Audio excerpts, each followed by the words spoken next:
전공의 이탈로 응급실에 근무하는 전문의, 일반의, 전공의를 포함한 총 의사는 평시 대비 73.4% 수준이나 군의관, 공보의 파견, 진료지원 간호사, 촉탁의 채용 등을 통해 인력을 보강하고 있습니다. 안녕하십니까. 보건복지부 제2차관 박민수입니다. 정부는 국민 여러분께 응급의료에 대한 보다 상세한 정보를 제공하기 위해 오늘부터 응급의료 일일 브리핑을 시작합니다. 최근 일부 지역의 응급의료기관 단축 운영 등 우려가 제기되고 있습니다. 정부는 응급의료기관별로 면밀히 모니터링을 하고 필요한 조치를 하고 있으며 상황에 따라 신속히 추가 대응할 예정입니다. 현재 전반적인 응급의료 역량을 종합적으로 볼 때 일부 어려움은 있지만 일각에서 제기하는 것처럼 붕괴를 우려할 상황은 아니라는 말씀을 드립니다. 전공의 공백으로 인한 어려운 상황에서도 현장을 지켜주시는 의료진의 헌신에 감사드립니다. 먼저 응급의료 현황에 대해 설명드리겠습니다. 첫째, 응급실 운영 현황입니다. 전체 409개의 응급실 중 99%인 406개소는 24시간 운영을 하고 있으며 6.6%에 해당하는 27개소는 병상을 축소하여 운영 중입니다.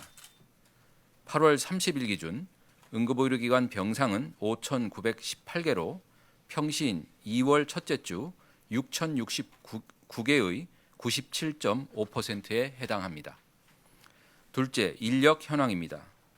심평원 신고 기준으로 권역과 지역 응급의료센터 180개소의 응급의학과 전문의는 지난해 12월 1,504명에서 올해 8월 26일 기준 1,587명으로 105% 수준입니다.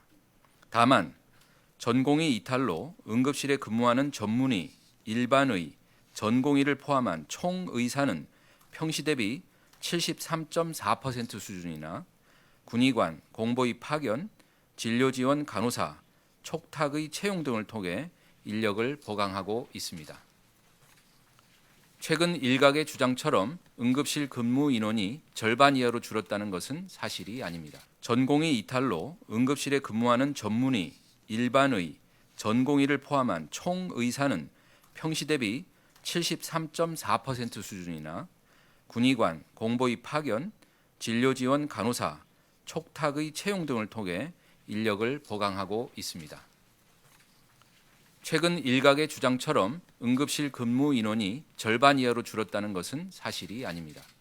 다만 전공의 공백으로 응급실 인력이 감소한 만큼 인력 유지를 위해 총력을 기울이고 있습니다. 셋째, 후속 진료 역량입니다. 중앙응급의료센터 종합상황판에 표출된 권역과 지역 응급의료센터의 27개 종류 후속 진료 가능 여부 분석 결과 진료가 가능한 기관은 8월 다섯째 주 평균 102개소로 평시 109개소에 비해 7개소 감소하였습니다. 다만 이는 매일 정오를 기준으로 표시한 것이기 때문에 시점에 따라 수치는 달라질 수 있습니다. 또한 이는 환자의 신속한 이송 전원을 위해 소방과 의료기관에 제공하는 것이며 전반적인 진료 역량을 직접 반영하는 것은 아니므로 해석에 주의를 요합니다. 넷째, 응급 환자 현황입니다. 8월의 경우 코로나19 등의 영향으로 평시보다 많은 환자가 응급실을 내원하였습니다. 평시 일평균 응급실 내원 환자는 17,892명이나 8월 3주에는 19,783명으로 증가하였습니다. 특히 K타스 4.5에 해당하는 경증과 비응급 환자는 평시 8,285명에서 8월 3주 8,541명으로 증가하였습니다. 최근 코로나19는 감소세에 접어들어 8월 5주 응급실 내원 경증 환자 수는 감소하였으나 지속적인 국민 여러분의 협조가 필요합니다. 다음으로 상대적 어려움을 겪고 있는 일부 권역, 지역 응급의료센터 현황에 대해 말씀드리겠습니다. 9월 2일 기준으로 건국대 충주병원, 강원대병원, 세종 충남대병원에 3개 의료기관이 응급실을 단축 운영하고 있습니다. 건국대 충주병원은 총 7명이 전원 사직 예정이었으나 지자체와 병원 설득으로 2명이 복귀하였습니다. 당초 응급실 운영 중단 위기가 있었으나 지금은 야간과 주말에 하나여 운영 제한이 있는 상황입니다. 강원대병원과 세종 충남대병원은 오늘부터 성인 야간 진료가 제한되며 다만 추석 연휴 기간에는 정상 운영 예정입니다. 아주대병원의 경우 지난 수요일 운영이 중단되었다는 일부 보도가 있었으나 이는 사실이 아니며 휴진 없이 운영 중입니다. 아주대병원 응급실 운영에 차질이 없도록 경기도에서는 인건비 10억 원을 투입하기로 하였습니다. 정부는 운영에 어려움이 있는 기관을 중심으로 군의관, 공중보건의사 등 인력을 핀셋 배치하고 인근 권역의 응급센터를 활용하는 등 중증 응급 환자 진료 차질의 최소화를 위해 만전을 기하겠습니다. 현재 당면한 응급의료의 문제는 의료 인력 부족 등 오랜 기간 의료개혁이 지체되면서 누적된 구조적 문제입니다. 이는 의료 인력의 확충과 함께 24시간 대기 등을 고려한 합당한 보상과 중증 응급 환자를 최선을 다해 진료하고도 의료사고 분쟁에 휩싸이는 법적 부담의 완화, 대형 병원이 중증 응급 환자 진료에 집중할 수 있도록 의료 전달 체계를 개선하는 등 전반적인 의료개혁이 병행되어야 근본적인 해결이 가능합니다. 정부는 우선 범정부적인 모든 가용 자원을 동원하여 당면한 응급의료 문제를 시급히 해결하겠습니다.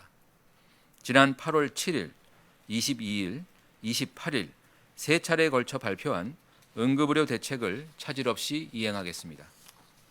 첫째, 응급의료 인력 유출을 방지하고 후속 진료 역량을 강화하기 위해 건강보험 수가를 조속히 개선하겠습니다. 응급실 전문의 진찰료 250% 가산과 후속 진료인 수술, 처치, 마취 행위에 대한 200% 가산은 이번 주 예정된 건정심을 거쳐 후속 절차를 조속히 마무리하겠습니다. 둘째, 군의관과 공중보건의사 등 대체 인력을 조속히 배치하겠습니다. 응급실 운영이 일부 제한된 의료기관에 총 15명의 군의관을 9월 4일자로 배치하고 9월 9일부터 8차 파견될 약 235명의 군의관과 공중보건의사를 위험기관 중심으로 집중 배치할 계획입니다. 셋째, 지역별로 응급 또는 후속 진료가 가능한 의료 인력을 공유하고 순환 당직제 대상 확대를 통해 지역의 응급의료 수요를 적시에 해결하겠습니다. 넷째, 9월 11일부터 25일까지 약 2주간을 추석 명절 비상응급 대응주간으로 운영하면서 중증 응급 환자 진료 차질을 최소화하는 데 총력을 기울이겠습니다. 작년 추석 연휴 응급실 이용 환자는 그 전주 대비 72% 증가하였고 경증 환자 비율도 추석 전주 50.4%에서 추석 연휴 기간 60.7%로 증가한 바가 있습니다. 추석 대비 응급의료 특별 대책의 핵심은 경증 환자가 대형 병원 응급실이 아닌 지역의 병의원을 이용토록 하고 대형 병원 응급실은 중증 응급 환자 위주로 진료토록 하는 데 있습니다. 정부는 24년도 설 연휴보다 400여 개소가 많은 4,000개소 이상의 당직 병의원을 지정하고 60개의 코로나19 협력병원과 108개소의 발열 클리닉을 지정하여 경증 환자의 지역 병의원 접근성을 높이도록 하겠습니다.